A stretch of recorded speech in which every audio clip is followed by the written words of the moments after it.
Ritchie's Fabulae Faciles, Episode 8:4. In the previous episode, we read and translated from aut Perseus through expectabat. For this one, we'll take the sentence mare through inficitur. But first review.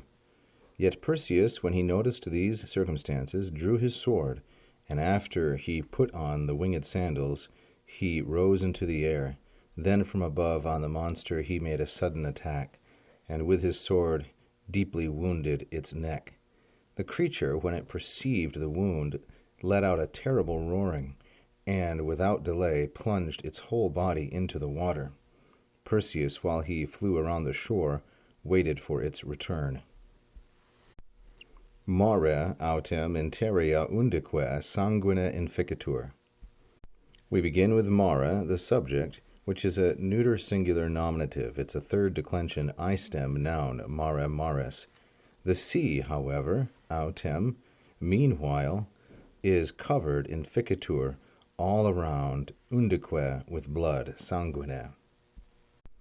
Mare, the subject of inficitur, which is the passive third singular present indicative of the verb inficio, inficere.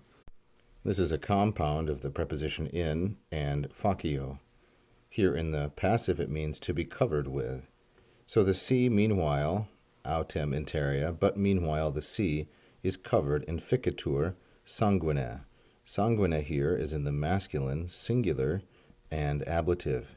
It's an ablativus instrumentalis, or ablativus instrumenti, an ablative of instrument. It was covered by means of blood. Now where was it covered? Undique, on all sides, from all places.